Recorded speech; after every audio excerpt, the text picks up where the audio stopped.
It is Tuesday, July the 30th, the year 2024. And we are live in the United Corporations of America. Steve needed an entire week to recuperate from his flame-throwing presence last week. That got a lot of accolades, by the way. So hopefully we could have a repeat. Steve with Real Progressives, Macro and Cheese, the Rogue Scholar, which will be returning soon. And we will promote all your stuff later when we have more people. Steve, how you doing in these trying times? I'm hanging in there, man. I'm low energy today compared to what I was the other day, but I still feel every bit of intense. So there we go. We'll get the energy up. I'll tell you, I had to drive to Philadelphia this afternoon for my poop doctor because I can't poop. So maybe we'll have a whole show on that. Status Coup, which in our yeah. Long story short, I take an antidepressant to keep me happy. But that I'm one of the rare people that it just destroys my stomach. Because I don't know if you know, the brain and the gut, 80% of your serotonin is in the gut. And this antidepressant, when I get off of it, I could poop normally, but then I get sad again. You could ask Colin because he's been with me on the road. So then I get back on it, but I can't poop. So it's like, pick your poison. And I've had very nice people emailing me their suggestions. I've tried pretty much everything. So anyway, that's the deal. I'm going to Temple. I'd have a blast talking about farts all day. I could talk farts. I could watch fart jokes. I could watch fart videos. I could watch the guy with little pooter. I could do all that stuff and just laugh like a freaking 8-year-old. But talking about poop, man, that's just, I'm not sure about that. I'm not sure I can go to the full Monty on that one. Well, let's talk about some political poop because as everyone is ready for Kamala, what does Game of Thrones have? Those where knights joust and stuff, the banquets. There is now a jousting for vice president, and one of them that you know well is headed to the Hamptons to hobnob with Richie Riches. And honestly, Steve, all I have to do, this is what I've done for 8 years. When I find out about fundraisers, all I do is I type in the name of the person hosting the fundraiser and corruption. And without fail, shit comes up. Because if it's somebody holding a political fundraiser, Democrats, Republicans, doesn't matter, there's corruption. There's some type of Department of Justice suit against them. There's some type of fuckery. Very rare that I haven't found anything. But, while CNN, MSNBC, all the political nerds and pundits, do their best punditry for who's going to be the vice presidential pick, I don't really care, honestly, who she picks because it doesn't make a difference. They're all corrupt. But I do find it interesting because to me, I think who she's going to pick is largely based on who could fundraise the most, because that's how the Democratic Party works. And I was very interested, and smash the like button, share this live stream. I was very, very interested to see that Josh Shapiro, your governor, who many, shall we say, moderates in the Democratic Party and Wall Street are really pushing for her to pick. He is fundraising in the Hamptons this weekend with a major donor who happens to have had a case against him by the Department of Justice. But you didn't read that in the CNBC write-up. Yeah, I had to look it up separately. I'm not going to read this whole thing, but it kind of shows you where we're at with Kamala Harris. Contrary to the pomp and buzz and, the freedom ads and the white dudes for Kamala and all the buzz, it seems to be a lot of the same old going on. And we're now a week and a half into this run, and we have not seen one policy proposal, even attempting to fake it, from Kamala Harris, which tells you a lot. But Josh Shapiro, Mark Kelly, the senator from Arizona, Mayor Pete, and Governor of Minnesota Tim Walz are under consideration. Shapiro is heading to the Hamptons on Sunday for a meeting with top party donors.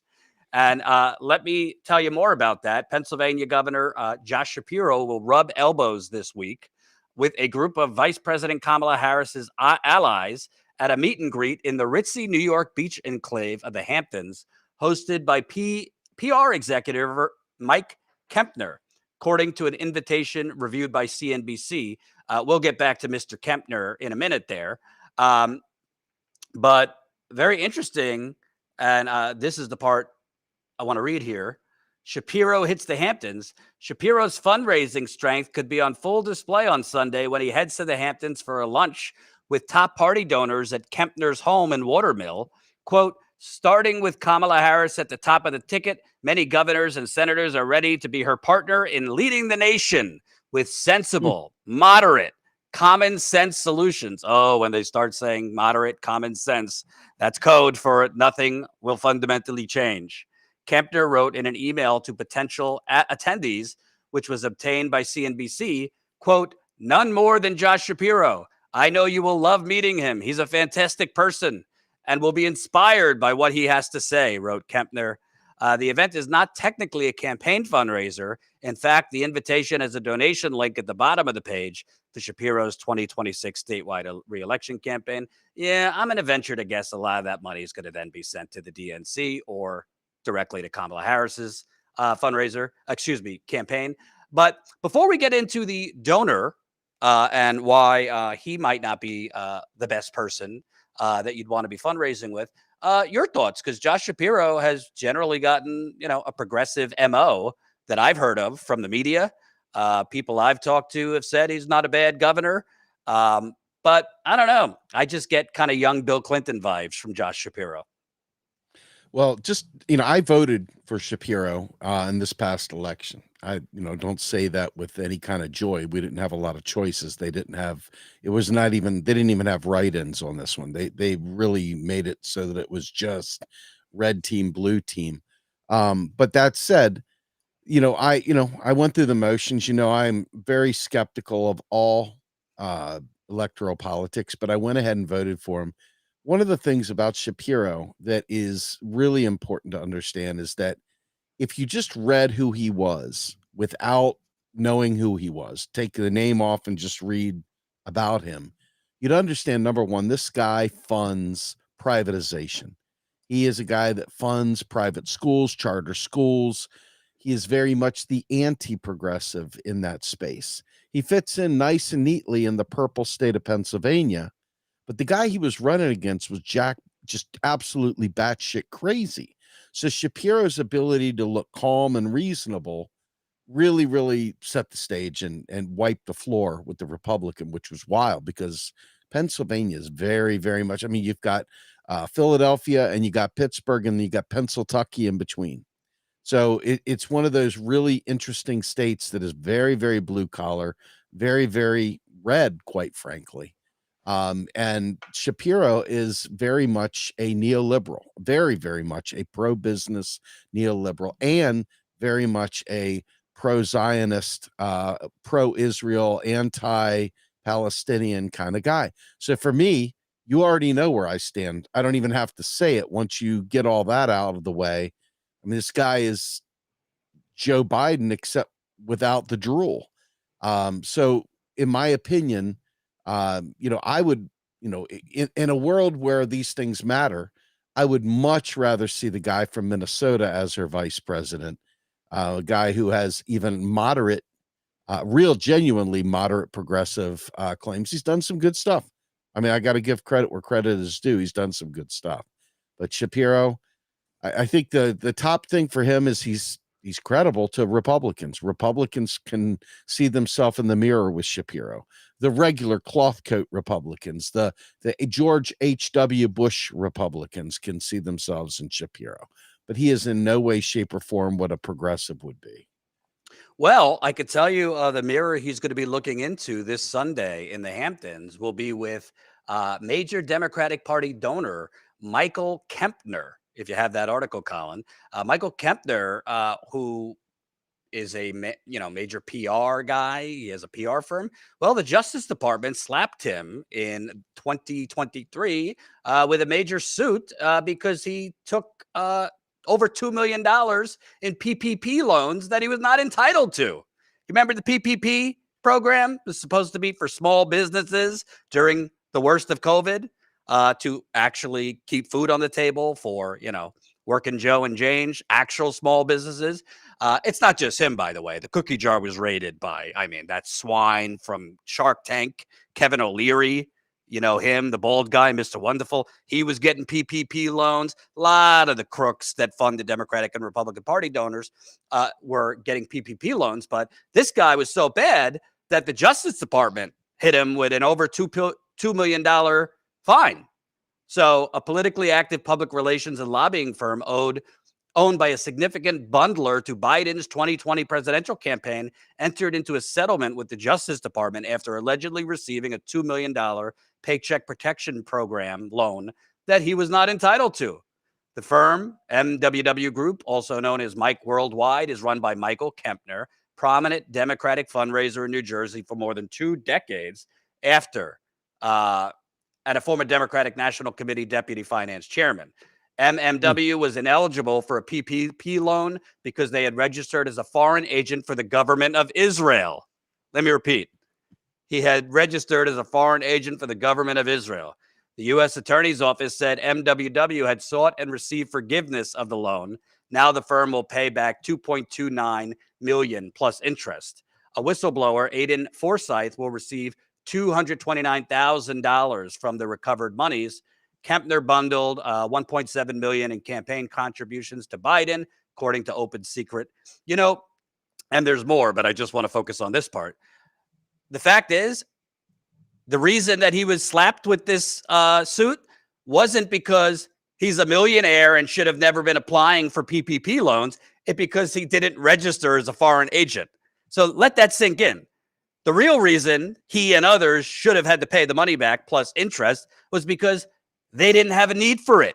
They're not small businesses. This guy owns a massive PR firm. He's a multimillionaire. But the reason that the Department of Justice went after him is because he didn't fill out the right box for foreign agent of Israel. You can't make this shit up. But it doesn't end there. Guess who is one of the biggest donors to the Bob Menendez legal fund? You know, Bob Menendez, who is just, has to resign, and he was just convicted for, what did he do? Like, had a closet worth of gold bars from like Saudi Arabia or something. And by the way, this isn't even the most recent corruption scandal with Robert Menendez. Kempner was one of his biggest donors back for his legal fund back in the 2010s, because Menendez has had corruption. I mean, we're talking like for the last decade, not just this recent one that he finally got nabbed. But when you look at these are the top contributors who helped keep Menendez out of prison. Well, would you look at it there? $40,000 from Michael and Jacqueline Kempner. Michael Kempner of Crestkill is founder and CEO of East Rutherford-based MWW Group, a public relations and lobbying firm who is a major fundraiser for both Barack and Hillary Clinton. The circle of life. Along with contributing to the legal fund in 2014 and through 2016, MWW was paid $25,000 in 2015 for public relations services and rented the legal fund a room for an event. So he got some of his money back for PR services, I guess, from Menendez. But I don't know, Steve, not to, toot my own horn here, but isn't it weird that like CNBC and these others like report on this stuff and don't mention that like the guy that the potential next vice president is hobnobbing with in the Hamptons happens to have stolen money from the federal government and small business people? It's just kind of just a footnote. It's not even a footnote. It's not mentioned. Now, is this the worst of the Democratic Party donors? No. Is this the worst of the Republican Party donors? No. I mean, there's levels of corruption. I would call this like BC, B- level corruption in terms of donors. I've seen much worse, but I don't know. I think it's probably untoward that Josh Shapiro is going to this guy's mansion in the Hamptons, but not even mentioned. Not even mentioned that this guy bundled $1.8 million for, drooling Joe and Kamala. I mean, the normalization of just straight up crime and corruption in this country is disgusting. And my mother always told me, you are who you surround yourself with. I don't care if they're saying this isn't an official Kamala Harris fundraiser, because even if he's not picked as vice president, at this point, do we really think he's not going to get some type of cabinet position, maybe an ambassadorship for when he's done with his governorship? I don't know. your thoughts on the fundraiser in the Hamptons that, everyone's knocking down the doors to join. I mean, we already know media's capture. Media is part of the apparatus of the oligarchy and part of the apparatus of the parties which serve the oligarchy. So it's like, yep, again, here we go. And it's sad. I shouldn't be yawning. I should be up in arms about it, but I can't even get myself excited about this because it is just so commonplace and there's literally no means of attacking it unless the other guys, the Republicans, decide to attack the Democratic Party, and then they'll go after it. But that's the only way anything happens. Either way, vice versa. And by the way, this guy took an inappropriate, undeserved, ineligible $2 million PPP loan. How does he only have to pay back $2.28 million? How does that work? That's a great interest. Because if I scam the government at a $2 million, I'm going to be in jail. And I'm pretty sure I would have had a much heavier fine. Does it have to do with the fact that he bundled $1.8 million for the incumbent president? I'm surprised they even went after him, to be honest with you. And again, they didn't actually go after him for the improper loan. They went after him because he didn't register as a foreign agent for Israel. I mean, it's just so unbelievable. And you want to know something? I'm not even getting into Trump, who, I mean, the shit he is saying is just so... I text messaged my dad today, my Zionist father, Larry. I said, did you see that Donald Trump called Kamala Harris's wife a horrible Jew? Which, say what you want, I mean, it's pretty anti-Semitic. And my dad said, not anti-Semitic, just one man's opinion. My dad is such a Trumper, so MAGA Zionist, he can't see straight. But I digress. I think this is problematic because it just shows you I don't really care what the fuck kind of marketing and PR goes out. I'm sure we're going to get great feel-good ads. We already got Beyonce's Freedom song in a Kamala Harris ad. Kamala Harris, it's been a week and a half. I know that doesn't seem like long. That's enough time to put out an ad with actual policy. Hasn't done it. Kamala Harris, we already know her record of moonwalking away from Medicare for All within 48 hours of running in 2020. As far as I could tell, it's been 48 hours since right-wing nut jobs stormed and broke into an Israeli torture camp. And there's credible evidence that 9 IDF soldiers raped a detainee. Crickets hasn't said a word. Neither has Biden or anyone in the administration. We're going to get to that. We're going to get to that next, actually. And the bottom line is, from the CNBC article, it seems that their deliberations on who should be vice president, 1 or 1B determination is who could fundraise the most. Well, that doesn't seem like we're getting, it seems like we're getting another, nothing will fundamentally change, only more coherent this time. Well, Jordan, I get my phone blowing up nonstop with people begging me to either vote for Kamala or to fund, to provide funds for Kamala, one way or the other. It's like nonstop. But when I see this, they're not fundraising to Jane and Joe public. They're not coming and bringing it to the people. They're going to the oligarchy. You mean you weren't invited to the Hamptons fundraiser? No, I some reason or not. Well, I wouldn't have the 50,000 buy-in either. I think it is to walk through the door. I think it's 50,000 or something that effect. Gotcha. But when I see this stuff, Jordan, I mean, everything you've just said is just laid out. It's just so easy to see. Media turns a blind eye. Media doesn't care. The people don't know because the people are tired and worn out and got Trump derangement syndrome. So anything that's said about these folks is going to go right past them because after all, what do you want, Donnie Tiny Hands? I mean, this is the Pavlovian response to everything that comes out. So they know they don't have to do shit. They don't have to offer up a platform. They don't have to even dangle a policy. They know that the vote blue sycophant will arp like a circus seal, and they don't have to worry about it. So there you go. I mean, for real, you can't make it up. It's right there in plain, it's right there in front of you. You don't even have to be. By the way, this is how corrupt the media is. And I'm going to call out CNBC and all the rest of them now. Sometimes, young bucks message me asking for journalism advice and how do you find some of this information? Literally, the only thing I do here, I type in the person's name and corruption. in Google. That's all I've done for the last 10 years with these donors. And it's like the first 3. Sometimes you got to go to the next page because they've hired PR people to clean up their first page.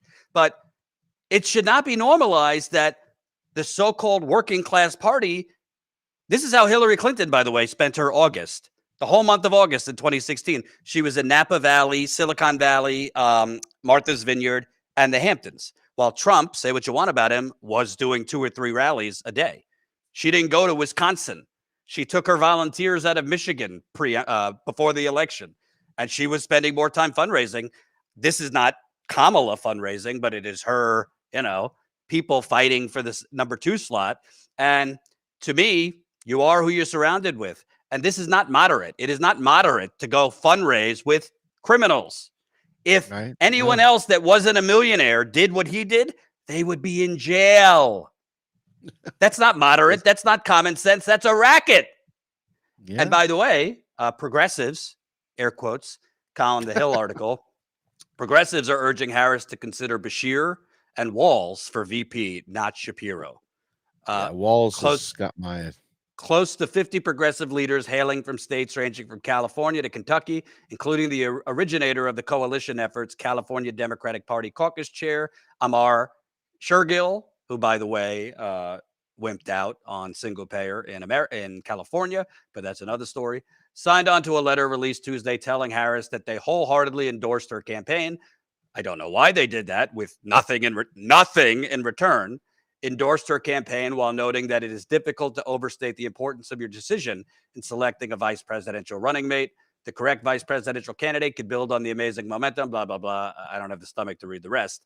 I don't want to minimize it, but I don't really think the vice presidential candidate matters that much because she's 59, I believe. So this could be 8 years of Kamala Harris. So frankly, I mean, I guess it matters in the sense that it could signal to progressives if she picked Tim Walz. But at the end of the day, she could pick, she could have picked Bernie for vice president. Sure, it would excite me. Do you think Bernie's going to convince her to do Medicare for all? You think Bernie's going to convince her to go after Wall Street? I mean, the bottom line is the important thing. I mean, a vice president could be important in terms of if the president is old and could die, and then we have Sarah Palin waiting in the wings. That could be important. But in this case, Tim Walz, compared to all these, I agree. Free lunch programs, he's done some progressive stuff. But I can't honestly tell you if she picks Tim Walz, that means we're closer to these programs federally. I mean, the principal in this case would be Kamala Harris. To put a button on this, Steve, I mean, in fairness to her, it's early. She's still finding where the bathroom is, because she just launched. But the clock is ticking. And this campaign so far seems eerily similar to Hillary Clinton's 2016 campaign to me, both in the ads that have no substance. It's just feel-good themes of freedom. Well, Hillary Clinton had feel-good themes. Stronger Together. Kamala Harris, freedom. It's all buzzwords without anything underneath. Meanwhile, Trump is out there saying if you're a Jew that votes for Democrats, you're a horrible Jew. He's out there saying he wants to give police full immunity. I covered that yesterday. He wants to give the cop that just shot this poor woman in Illinois full immunity. So we could have the Supreme Court saying that presidents can commit whatever crimes they want, and then police can commit whatever crimes they want. What would make us different than the British we overthrew then? So Trump's doing some dangerous stuff. I don't even want to get to Vance, but we don't actually have an opposition to him right now because in response to Trump's, I think, escalating fascistic tendencies, we just have kind of identity woke buzzwords. Well, I mean, think about who they're trying to appeal to. Think about how many people will put out all the fucking memes that say, I'm with her. And they'll have her walking real strong in a pantsuit. And they'll have the tunics and all the others. To quote Danny McBride from Land of the Lost, never trust a dude in a tunic, right? I mean, the Hillary Clintons, the Kamala Harrises, the Obamas, people sit there and celebrate them because guess what? They were good in front of a camera at best. But I'm telling you right now, in the end, it does not matter. It really doesn't matter. I think I blew my gasket last week thinking about this stuff, because ultimately people are not listening. They don't care what your opinion is, Jordan. They don't care what my opinion is. The people that resonate with anti-genocide, pro-leftist policies, that want to see people do better, they want to see a job guarantee, want to see a national health service, they want to see free college, they want to see student debt removed. Those people, they're going to like what they like right up front. But there is a group of people that have zero base, zero ideological anything. The only thing they know is, I don't like Trump. And so in that case, the person could literally sit there and sell cow pies for freaking student lunches. And they'd be like, well, at least it's not Trump. That's the level of discourse that's out there right now. And there's no reasoning. There's no conversation. There's no, have you ever considered? There's none of that. It's just, I'm with her. And that's, they know that. They know that. And by the way, Steve, we're getting a ton of comments for my constipation. So it is status coup. By the way, Colin, I just want to answer you a question, because I was thinking about this. I'm really offended on your behalf, Colin. Who the fuck is JD Vance to only go after childless cat ladies? You are a childless cat dude. and dog dude. Yes. I feel Colin has about 7 dogs and cats, for those that don't know. I feel personally attacked and unheard at the same time. You're so personally offended you can't put your camera on? It's I gotta fix some stuff up, but I can in a bit. Yeah, I just think it's very sexist to only focus on childless cat ladies, because there's a lot of gents without children and cats and dogs. But anyway, JD Vance, that's a story for another day. Smash that like button, share this live stream. Exciting announcement, Steve. 7 days, 1 week till We the Poisoned, Exposing the Flint Water Cover-Up, will be out in bookstores. I know you pre-ordered your copy. I hope you're not near any walls when it arrives, because I've heard some people getting very angry reading my book. I'm very excited. Also excited, Jacobin magazine is going to print an excerpt. So that should be coming out soon. They'll have a little short excerpt from chapter 1. I'm going to name some names after this book comes out, Steve, because there's some in the progressive media community that have not been so kind in terms of having me on. I had one prominent figure, and I don't give a fuck about burning the bridge. I'll say it when it comes out, who said to me, yeah, it sounds great, but I'm really holding fast to my not having guests on. I had another person tell me, yeah, having guests on really hurts me, the algorithm. And I said, could you make an exception for exposing the biggest government cover-up of the 21st century? I'll send you a headline to sex it up for the algorithm. No response. So even for a massive book on a massive government cover-up, we have progressive media saying, for all sorts of ludicrous reasons, can't have you on. But I do look forward to coming back on Macro and Cheese on the book. As a reminder, for those that weren't here yesterday, I'll be in Flint on Tuesday for a book event. It'll be at 7 o'clock Eastern at Comma Bookstore. Journalist Kayla Rubel will be interviewing me on the book. So if you're a Flintstone, if you're from Detroit or driving distance, come on down to Comma Bookstore, 7 o'clock Eastern time. We're also going to be live streaming it. I just got confirmation. So we're going to live stream that event too, for those of you that can't make it. On August 6th, that's the day the book comes out. The next night, I'm going to be in Cleveland. Nina Turner is generously interviewing me. So that will be at Loganberry Bookstore, starting at 6:30 Eastern. So if you're in Cleveland or driving distance from there, I hope you could make it out. We're also going to have events in September with Crystal Ball. And I'm trying my hardest to get some other events, but it ain't easy to book, bigger names, shall we say, to do interviews. But right now we got 3 events nailed down. I'm going to be doing the media that will have me next week. So we'll have more on that. But thank you to everyone who's pre-ordered it. You still can. And if you didn't pre-order it, please head out to the bookstore on Tuesday to get the book. And I definitely don't want it to stop there. I want to discuss the book. I'm hoping change will come from the book. I'm hoping people will get pissed off enough that people aren't out just rightfully protesting the genocide in Gaza, but people will be out there saying, we didn't know half of this shit, and we need to be out there protesting on behalf of Flint, East Palestine, and many other places.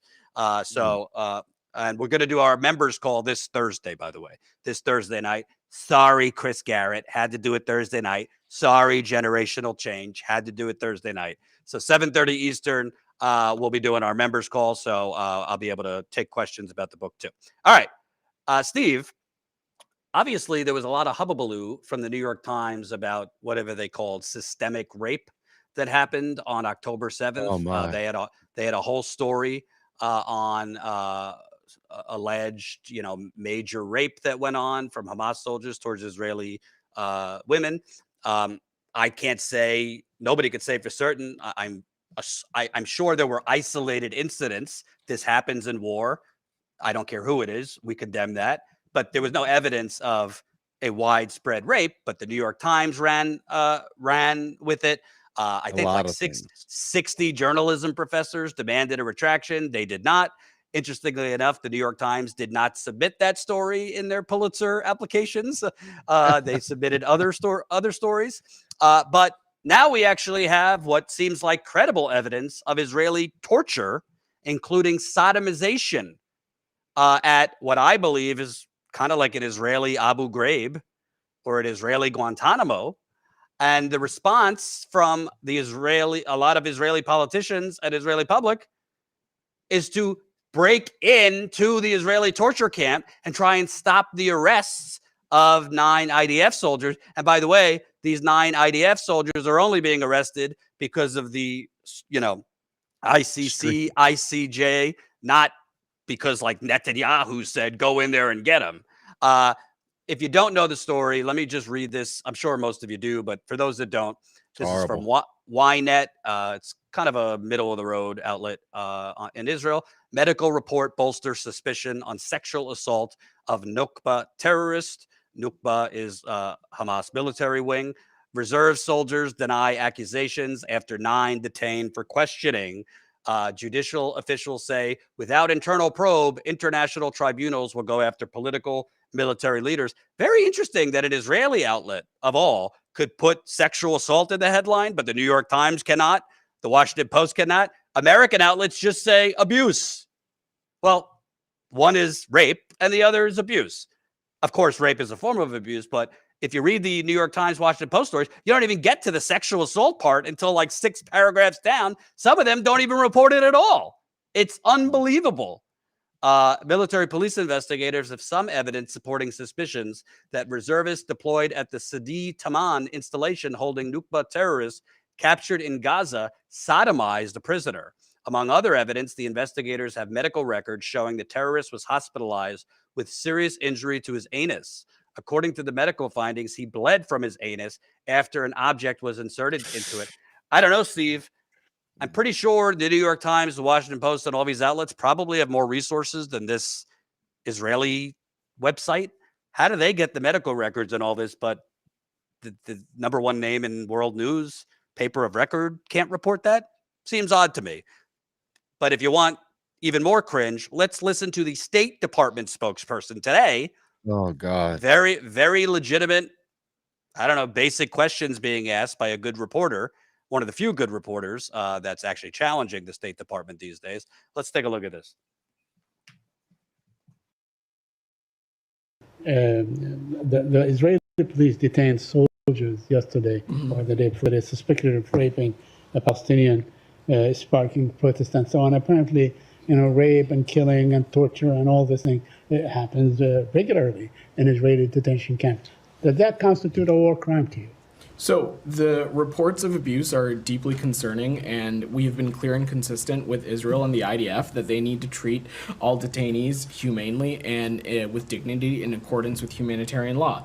We also, I spoke a little bit about this earlier in the week, Said. We reiterate the support that that the IDF is investigating some of these allegations of serious abuse of Palestinian detainees, and that is news that we welcome, and we're going to let that process, and we believe in due process, and we're going to let that process play out. 2 quick points. Now, if proven to be true, that does constitute a war crime, doesn't it? I'm not a legal expert, Saeed. It certainly, I imagine it would be inconsistent with Israeli law. And so, of course, that is why we have been clear that the treatment of any detainee needs to be consistent with international humanitarian law. Yeah. By the way, Steve, I just want you to imagine for a second, close your eyes. News report. Right-wing KGB adjacent storm into a Russian prison camp. 9 Russian KGB officials arrested for allegedly sodomizing a Ukrainian detainee. What do you think that spokesperson would be saying? It's sodomized by a Putin puppet, a hand puppet, a Putin puppet, right? It would be horrible. It'd be all over the place because, after all, there's an axe to grind, and the media is complicit with the narrative. So, again, nothing different under the sun, man. Same shit, different day. Almost impossible to ever trust our government or our media for anything at all. Zero. And I just want people to fully understand this, because this is actually what's going on. And I'm not entirely sure, and this isn't a knock on them, I'm not entirely sure even the protesters out there for the last 10 months truly understand this, because a lot of them are young, and I was in my 20s. I didn't really know this stuff.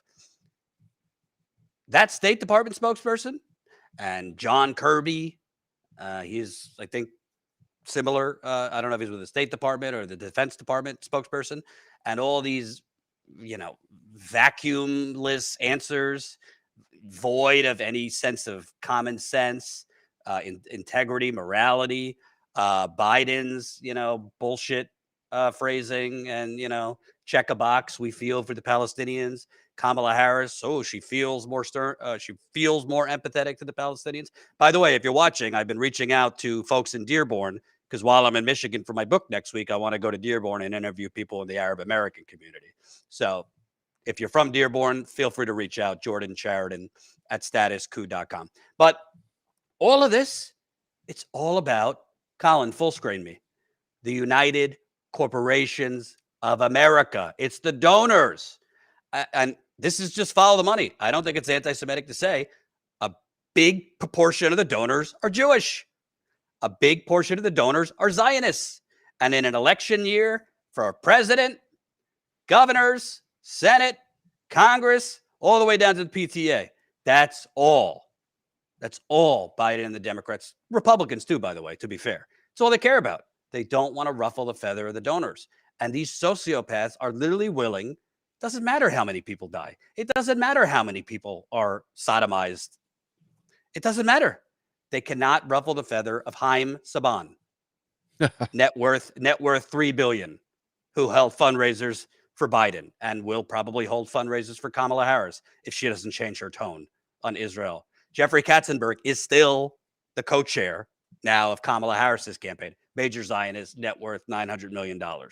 I don't know if that Kemker guy is Jewish, but it doesn't matter. And even for those donors that aren't Jewish, they're all very pro-Israel, pro-Zionist. And you want to know something? I have family in Israel. I'm not condemning all of Israel. I know some do. I'm not. I love my family. And there's a lot of, there's people in Israel that have been protesting for months too against this shit, wanting a ceasefire. But let's call a spade a spade. This is a fascist government. And frankly, the one prime minister that kind of sort of wanted to give land back, he was assassinated by a fascist right-wing Jew. That would be Rabin back in the early 90s. So we are supporting this because of donors. Just like, hate to tell you, back during the Holocaust, we had banks supporting the Nazis. General Motors and other auto were supplying the steel for the Nazis' auto and infrastructure. It's all the same shit, just a different century. This is all about the money. And I take it beyond, I think you have to be a psychopath to look the other way from this stuff just to win an election or not ruffle the feather of your donors. And Kamala Harris, she came out today saying Israel has a right to defend itself after it bombed Beirut. Oh, by the way, Israel bombed Beirut. I left that part out. She's Colin, fucking awful. Can we show that video if you have?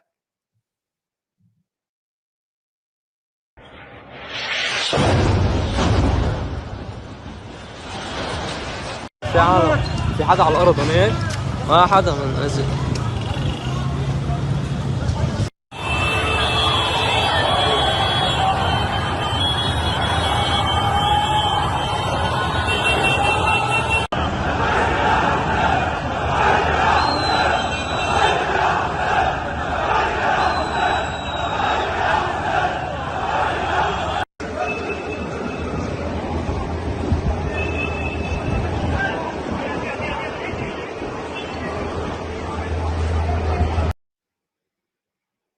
So she had comment on that, saying Israel has a right to do that. By the way, that would be the capital of Lebanon. But nothing on alleged sodomization. By the way, I don't have like the, receipts. I'm pretty sure the billions of dollars we've given to Israel over the last 20 years probably goes to those torture camps too, not just the weapons. I'm pretty sure absolutely. we're funding a lot of the infrastructure there for them to do what they're doing. So I know it's sometimes you're out of words, Steve, but this. I'm not out of words right now. Yeah, I mean, just think about this for a minute, right? Netanyahu is very much more right wing than Donnie Tiny Hands. I mean, radically right wing compared to Donnie Tiny Hands, Orange Julius, or whatever the fuck they want to, bad comb over dude, right? Tiny Hands man. And yet they support Bibi Netanyahu, who you in real time live stream for you all to see has literally committed genocide right in front of your eyes. And yet Democrats support him, cheered for him in Congress. And we're supposed to fear Donnie Tiny Hands. And don't get me wrong, I'm in no way a disgraceful, disgusting wackadoo, right? But just keep it real, yo. Netanyahu is a fucking Adolf Hitler with a Star of David on his head right now. I mean, he is a real, honest to God killer, a murderer, a slaughterer, a butcher. And yet, no big deal. By the way, no big deal. Just to be clear, right? Israel is responding because they say it was Hezbollah. I don't know. Jeremy Scahill had a statement from Hezbollah denying it, but somebody dropped missiles on school children in Israel. I think it was in the occupied Golan Heights, killing 12. I condemn that too. But if your response to that, which we should condemn, is to then bomb a dense capital city of Lebanon, which frankly, Hezbollah is much, much more equipped to hit Israel and actually defend themselves than Hamas. What are we to think other than Benjamin Netanyahu wants indefinite war to stay in power, and he doesn't care how many people will die, because this could start a war with Lebanon and surrounding countries, and Biden and, from what I can tell, Kamala Harris would side with Israel, and we would get further entangled, all because they don't want to ruffle the feathers of the aforementioned donors. Donor class, yeah. The response to one crime, which they should bombing those children, I condemn that, is not to bomb the capital of Lebanon. Even Ronald Reagan picked up the phone and called Menachem Begin, the prime minister of Israel in 1982, was it, saying this ends now, because they were continuing to bomb their bombing campaign in Lebanon. I don't see Biden or Harris picking up the phone. Do you? No, and I see a lot of Democrats that support them who have disavowed me because I've spoken out on these things and not licked the chode of the Biden campaign and Harris campaign. They're fine with this. They don't care. I need to interrupt you. Please never again lick any chodes and Biden in the same sentence. Go on.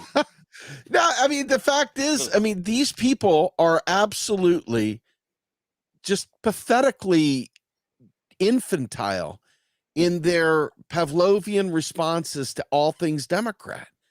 And it really is the terrifying reason why Democrats in power even if you like them better, are more dangerous simply because they don't fight back against their own.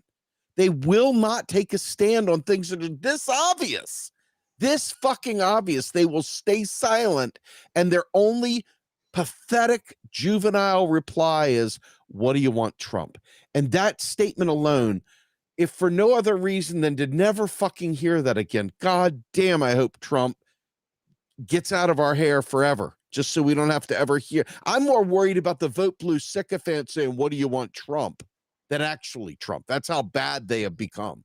So, and by the way, they will never comment on this shit. By the way, if Biden and Harris, by extension, because she's going to be the nominee in this undemocratic process, if they just sit by and continue to support Israel, if an all-out war between Israel and Hezbollah begins in Lebanon, it only helps Trump, because for the low information voter, they just hear Trump saying, none of this would have happened if I was in the White House. Russia wouldn't have invaded Ukraine. They would. Hamas wouldn't have attacked Israel. They would. None of this would have happened with me. And, people just see, we have all these conflicts and they happen to have been under Biden. So maybe Trump has, maybe Trump is better at or more anti-war. He's not. But to most people who aren't diehard and aren't in the know like we are, they're just going to say, maybe things will calm down with Trump. So now, I will say this. I will say this. This is one thing, and please don't ever confuse this as supporting the fucker, okay? But Trump at least is like not all in for NATO. For whatever you want to paint that, NATO is literally the antagonist that has created so many problems. It's the arm of empire. It is literally the arm of empire. If you're an anti-imperialist, empire is bad, folks, and NATO serves that purpose. So Trump being anti-NATO, I mean, for fuck's sake, people, if Biden says, he's running around talking about his crowning achievement is what he's done. Nobody could do what I've done with NATO. And I think to myself, if you take away the names of who's doing this shit and you just think about being an anti-imperialist and being against this kind of thing, anybody that's supporting NATO is literally fucked. Yeah, and so I gotta call bullshit on that one. We can go toe to toe on that one. He's rhetorically anti-NATO. These other countries aren't paying enough. He armed Ukraine. People forget that. I don't disagree with you. Totally fine with NATO. I'm telling NATO. you, I couldn't agree more. I'm not pro-Trump in any way. What I'm trying to say, though, is that the rhetoric, which is just bullshit all the way around. The whole thing's a bunch of narrative. It's all narratives. It's not real. It's just narrative soup, right? But I'm saying the narrative, and that's it. Keyword. I don't believe any of this shit. I believe that the powers that be win no matter who's in there because it's all about capital. Okay. That said, I'm just saying the point being is that they're literally just totally in bed with this NATO idea. They're totally in bed with this imperialist idea. They're totally in bed with, I mean, I go check the tape. Every time I've come on your show since the State of the Union, the first one with Biden, he rattled the cages about China being basically we got to fight China. Oh my God, China. Talk about Taiwan, going out there ready to take on Taiwan, going after Hong Kong. Then on top of that, then going after Russia. It's like, give them a fucking Snickers. I mean, it's all these wars. Everybody's a bad guy. And it's that rhetoric that I'm talking about specifically that is literally the only way that they can manage to slow down the advances of China. China is kicking our ass, technology-wise, kicking our ass in every conceivable way. And the answer to that, instead of doing right by the American people, instead of having policies that promote technological innovation, research, and all the other shit that a normal country would do if it gave a flying fuck about its people, it doesn't do that. Instead, it just clamps down on China and demonizes these folks. And the littles start arping like circus seals again, thinking, we're Putin puppets and blah, blah, blah. It's really bad, man, because the impact on society and the way we talk to each other and the things we care about and the things we're willing to fight for, it just completely lost in the sauce with these shitty narratives. I'm saying that does bake me up. That really definitely pisses me off. Great segue into our final topic. There's been a really shitty narrative that really just kind of cycles back between Democrats and Republicans whenever one is in office about our great economy, our historic economy. We're the envy of the world. We have the strongest post-pandemic economy. By the way, how's that post-pandemic working out? Everyone I know has COVID right now. But anyway, Yep. Well, this came out recently. If we live in a sane country, maybe this would lead the news. Homelessness in the USA was the highest ever on record in 2023.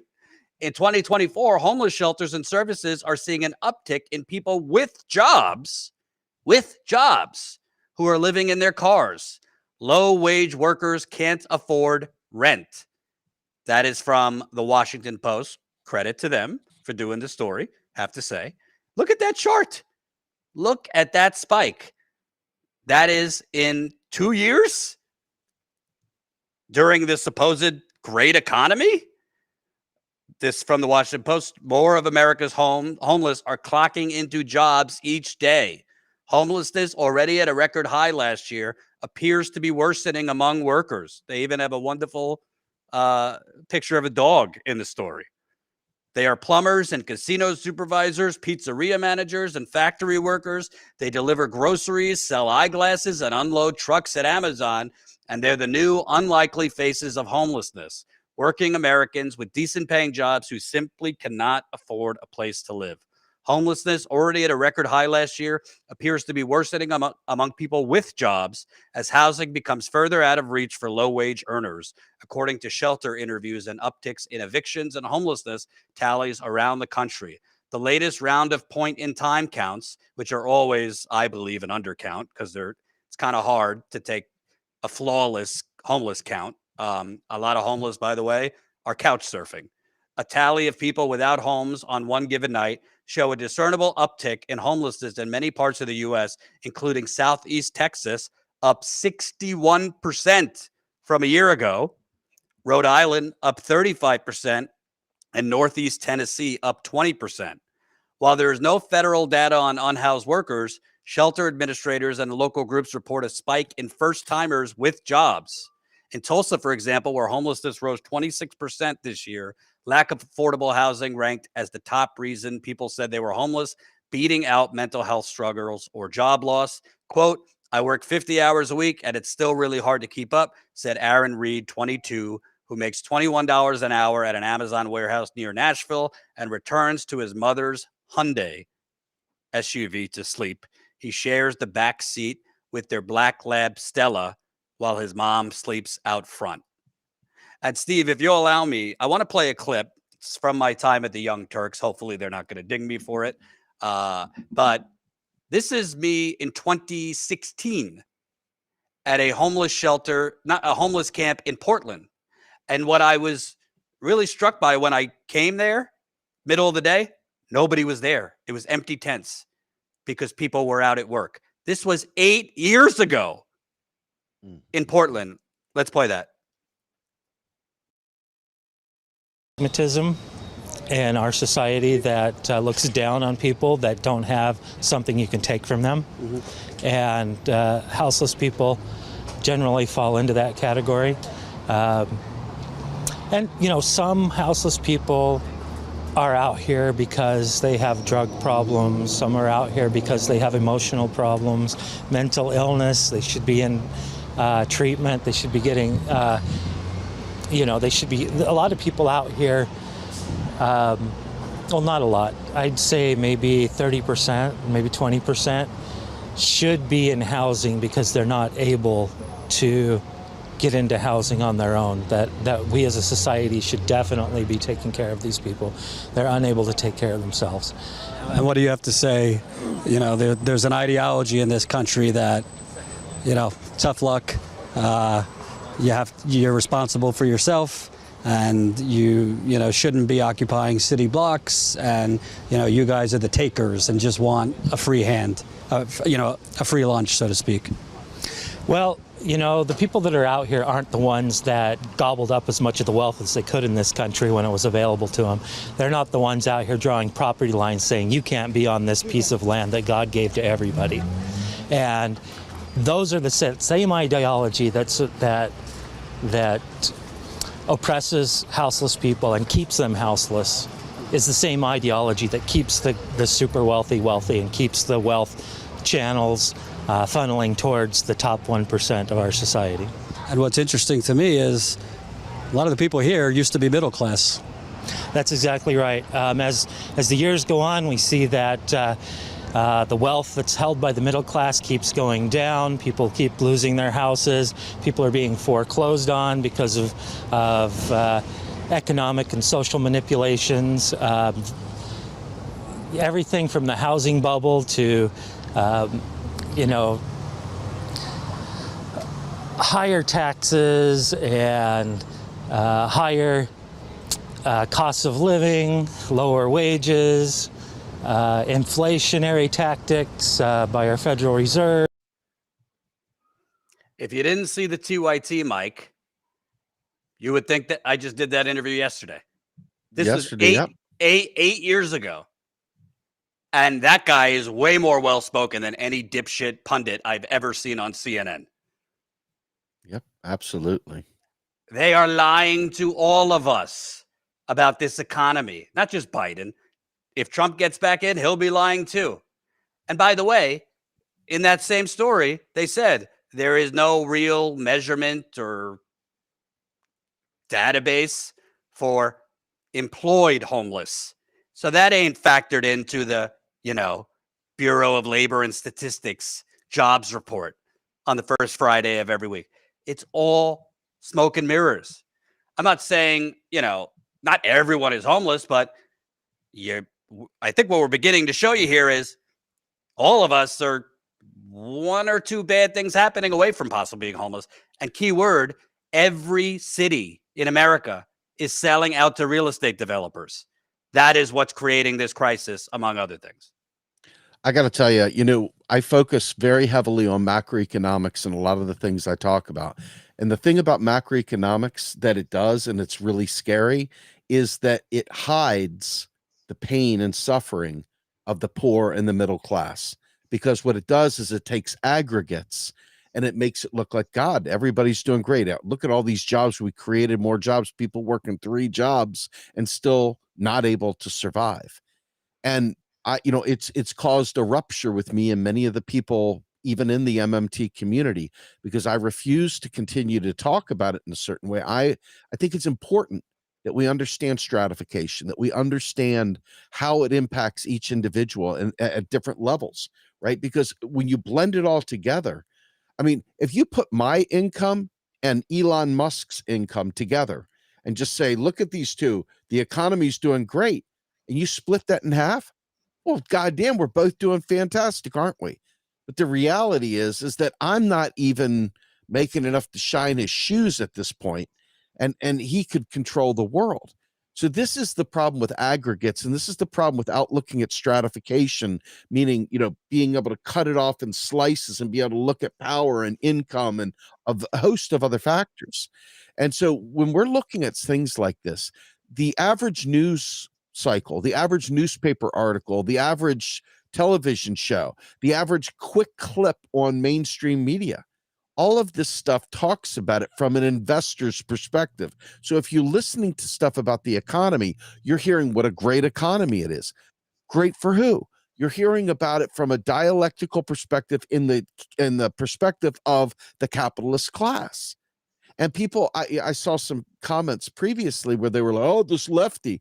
If you don't understand economics and you just hear the stuff coming out of this bullshit media, you're going to get the wrong idea. So I have people that know this stuff, inherently know this stuff, and still act like Joe Biden has done a good job with the economy. I have people that are economists that I happen to have always known and loved that are saying stuff about it like it's a phenomenal economy. And the truth of the matter is, phenomenal for who? And I watch people that are focused on markets and investing, and I say, how many people have enough money to invest? Most people don't have enough money to invest. So these perspectives of who's doing well and how good the economy is a very privileged position. It's not to say that this isn't important information. It's to say that without understanding the stratification, understanding how the stuff is sliced, people get swept away in a good economy and they suffer silently, like many of the Palestinians are doing right now, because the same people that follow aggregates are busy being silent about genocide. So it's baffling to me when you see what Gavin Newsom did. And that is not main front page news every day of the week, but it's because it isn't about working class news. It's about rich people news. It's about the wealthy and their bourgeois excitabilities and their tendencies and their whole idea of life. It doesn't have anything to do with regular families. And when they do, you can almost feel like they're throwing you a charity bone when they actually cover news about the poor, or and they always cover it like, here comes Kamala, she's going to help you. Reality, she's not going to help anybody. None of this stuff is actually targeted toward the working class. And it's impossible to get the real news about what real life is unless you have someone like yourself, Jordan, that is going out there and covering these stories, because it will not be covered. Because the dialectics say that it will not be covered. That's what I was about to say. And this, to be honest, is not to toot my own horn, but I mean, to those of you watching, do you see any other outlets like actually interviewing the homeless? I mean, that's not my first time. I've done it since then in Seattle, in New York City, and other places. And you got to be, careful about it. Not physically, but just, you don't want to just show up with a camera in front of folks. You want to, make them comfortable to want to talk to you, because not all of them want to talk. I don't know if it was Colin with me. Maybe it was Colin with me. We were in a homeless camp city in Akron last summer, where literally cops were hunting the homeless. But suburban housewives, wine moms, the Kamala resistance now, Chamber of Commerce Republicans, they don't see this shit on the news. Out of sight, out of mind. If they did, am I convinced they'd care? I'm not totally convinced, but the more people that see it, the more we could stop the theater that this is a booming economy, and stop the stereotype that these are all just junkies or the mentally ill. They're not. They're union workers. They go work at pizzerias. They work at Amazon. I remember when I went down to the Amazon warehouse in Staten Island, we covered that for a year before they won. I was talking to Amazon workers who were telling me there's 100 or so workers that sleep in the parking lot in our cars, and they were making $20 an hour. But $20 an hour in New York City is going to only take you so far. This is the booming economy. And until we get to the root cancer of it, which is our government has been purchased. We don't really have blue versus red. We just got green and different shades of green. Some are nicer sounding, but they're all just out for the green. And it's just sick, which is a good, by the way, tease, because tomorrow we're going to have Shama Sawant on, former Seattle City Council member. Now she's with Workers Strike Back, because now that she's out of the city council, the neoliberal Democrats in Seattle are trying to strip the $15 minimum wage that she won and activists won. See how that happens? The one socialist in America leaves the city council, and 5 minutes later, they're trying to unravel the gains that she and activists work. So we'll have her on tomorrow. This is disgusting, what's going on. We're going to try to continue to cover homelessness. I'm not going to lie. From a journalistic point of view, it ain't easy to do this, because when we go out there to cover homelessness, I know maybe I'll get 200 people live if I'm lucky on a live stream interviewing homeless people. Or if we record it, maybe we'll get 1,000 views, because that kind of stuff is not attractive to the YouTube or Twitter or Facebook algorithm. It gets buried. Whereas Joe Rogan or hot, reactionary takes on Ben Shapiro or whatever other bullshit gets elevated. That doesn't mean we don't do it. It's just we need more support and funding to do it. Can I say something real quick? This is really important. When you cover the homeless, okay, you're covering it. It's either infotainment, a story where they're just going, oh yeah, okay, there's a homeless person, or it's activism, right? You're bringing something to light that should then follow up with people wanting to do action, should take action, should be interested in taking action. It shouldn't just be like, oh yeah, okay, remote, let me go to the next channel. This is stuff. The reason why it keeps happening is because the minute that thing is gone, the cache of people's brains are flushed, and it's right back to whatever the narrative is. And see, this is part of the problem. There's not enough follow-up. You don't have enough groundswell to make these the stories that capture people's attention. So it's kind of like the wave comes in, there's a shell, you run out to try and get it, the wave washes it away. And that's as quickly as these stories are gone, unfortunately. But this is the story of our lives. The things that are happening to us at this level, people that watch Status Coup, people that listen to Macro and Cheese, people that are involved in grassroots organizing and stuff like that. It's not Kamala Harris that we have to worry about. It's literally stopping the Gavin Newsoms from using executive orders to freaking to wipe away homeless people. I mean, this is what needs to take place. We need to physically be active. It can't just go in one ear and out the other. It can't just be infotainment. Off my soapbox. Absolutely. But that's how I feel. Steve, tell people how they could find your information at Real Progress in Action, at Macro and Cheese, and all the other good things you're doing. Please support the man if you can. Go subscribe. Real Progress in Action on Real YouTube. Progressives too. Please check. Okay. Come Patreon. realprogressives.patreon.com/patreon.com. Please come support us there as well. But by all means, we have a 501c3 Real Progressives where we educate. And that is where my podcast Macro and Cheese lives. We also have Real Progress in Action. Steve, don't make it sound boring. This is not fucking Scholastic at night education. Yes. This is entertaining education. You're entertaining too. It is, absolutely. So definitely check us out on Macro and Cheese, the podcast. It's audio, so you can cut the grass, you can screw around, you can sit on the train, the metro, wherever you're going and listen. And as far as the Rogue Scholar coming up here very shortly, that will come out on Real Progress in Action, where I can light up the political. And I try to avoid that on the podcast simply because of the 501c3 status. But on the other side, definitely light it up. So with that, Jordan, thanks for having me on again, brother. I appreciate it. Y'all check out his book, pre-order his damn book, and can't wait to have you back on Macro and Cheese so we can talk about the book. Damn right. And reminder, all right. I will go ahead. I know you got to feed the kids. Reminder, 1 week from today, We the Poisoned, exposing the Flint water cover will be out. I'm not going to lie. You know, I try my best not to, make myself the story. This isn't about me, but I will say, I mean, if you've been watching me for the last decade, it hasn't always been the smoothest ride. There's been some ups and downs, some bumps and bruises. And personally, for me, this is a big deal to have this book published, to see it in bookstores.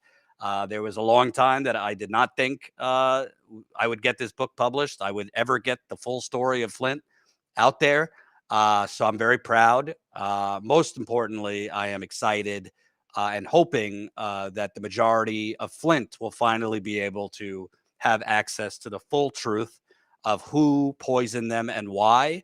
And not just the people of Flint, people all around the country, all around the world, hopefully. Because the bottom line is, this is not just about one city or one community.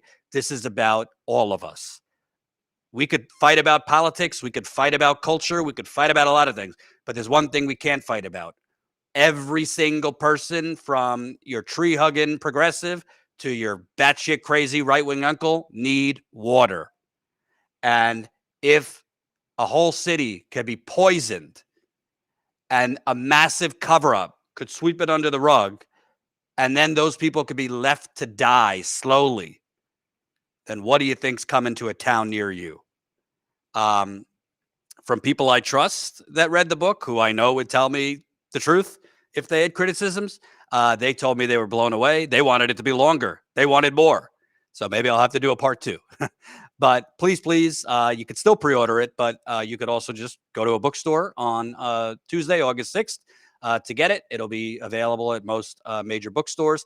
And I'm excited again. I'll be in Flint on the day it's out, August 6th, for an event at night at Comma Bookstore. That's 7 o'clock Eastern. I'll be at the Comma Bookstore. We'll also be live streaming that event. So that'll be available to everybody. But that's Kayla Rubel. She is one of the few other journalists in America that have stayed on this story. So she'll be interviewing me. And then the next night, August 7th, I'll be in Cleveland. Nina Turner graciously will be interviewing me on the book. That'll be at 6:30 at Loganberry Books. And we got some other events lined up. This Thursday will be our monthly members call. I'm sorry, Chris Garrett and others, but couldn't do it tomorrow or Friday. So it's got to be Thursday night, 7:30 Eastern. So if you are a Status Coup member, you know the drill. You will get the link. You will get the link to join us on the members call. It's an on-camera video call, so you don't have to be on camera. You could mute your video if you want. But if you want to be on camera, you could be on camera. It's not Zoom, but it's like Zoom. So we'll be 7:30 Eastern, 4:30 Pacific, and looking forward to that.